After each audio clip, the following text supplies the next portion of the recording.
What you got going on right there? Draining some nasty fuel out of this piece, you know.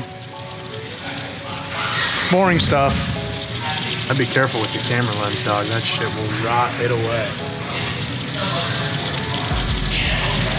Looks like the car's taking a piss. Yup. Refill the tank and hopefully it runs. I had this thing running like a top yesterday and came in this morning, won't start. So my guess is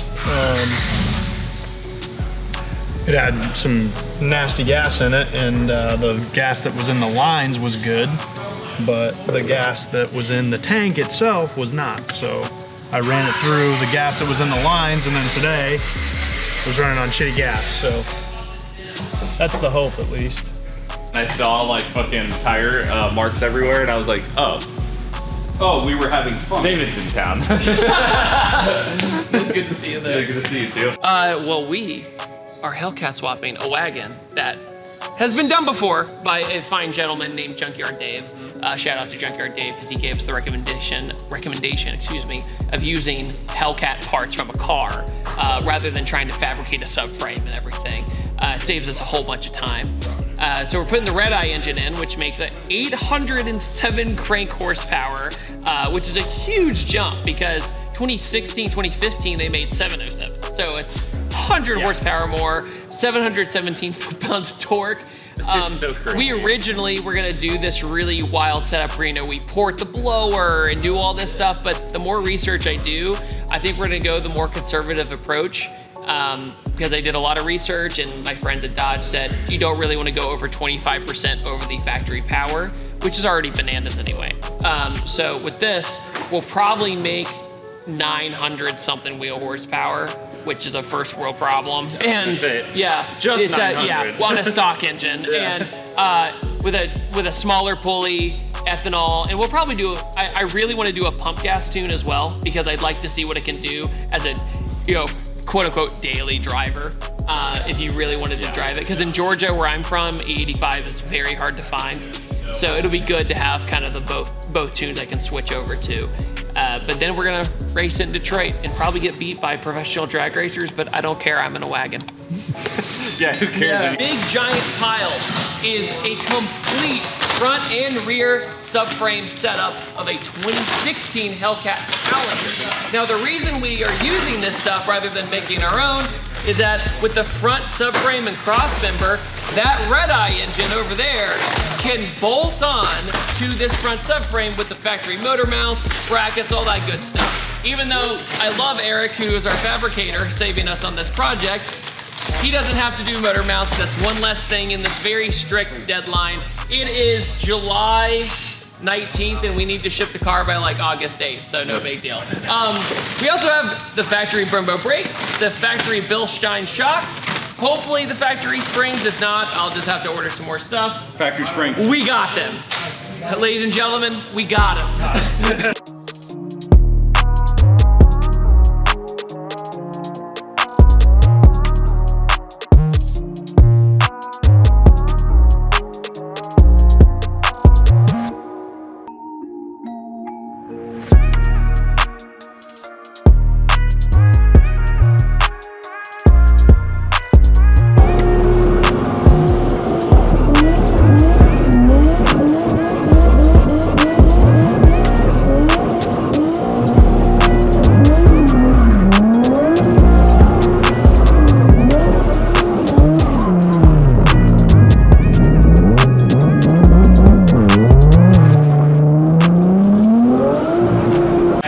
Sam, talk to us. What are you doing to this thing?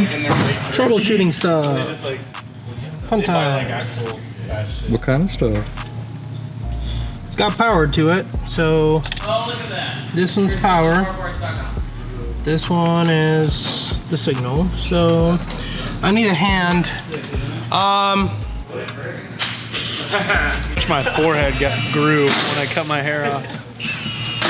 Could land a 747 on that landing strip. Dude, you could land a A340 Beluga Oh yeah? Airbus. Fuck you, dude.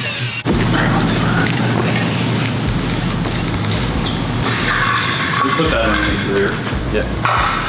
Yeah, yeah.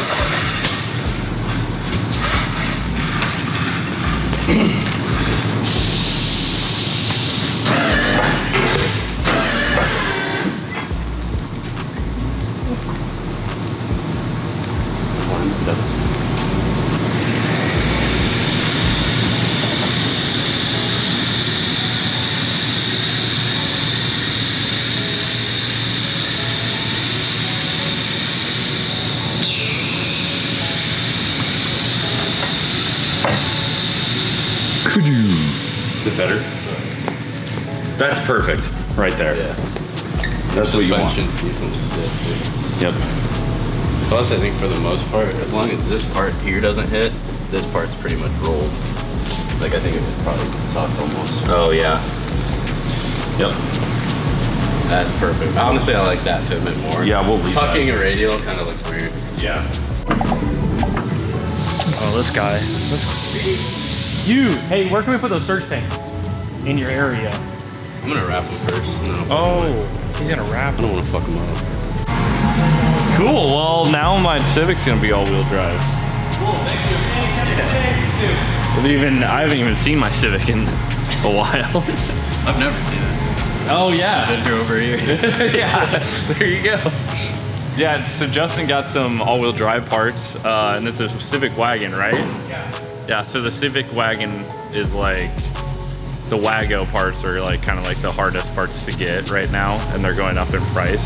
And he got them for probably like what the price was like 2-3 years ago. Yeah, we've never seen them that cheap, especially for right now. So he got them just to have, and then he kind of just asked me if I wanted it, and I was like, yeah, I guess. So we have this ongoing rivalry that his Civic is gonna be faster than mine, and my Civic's gonna be faster than his. But now that he's given me an all-wheel drive kit, I think he's just shot himself in the foot a little bit, because now it's actually gonna be a real competition instead of just joking around. So basically his is a full drag car, all-wheel drive K series, and mine's a full street car, all-wheel drive B series. So it'll be interesting to see what both cars do. Obviously his will be faster in the quarter mile, but mine might be faster top speed wise, because that's kind of what I want to do with mine. So we'll see. It's gonna be fun. All right, Griff, give us an update. Did she start up? No, still hasn't started. So long story short, I put this car together. I think I already said this, but I put this car together yesterday, and it started up and ran, but it was time to leave.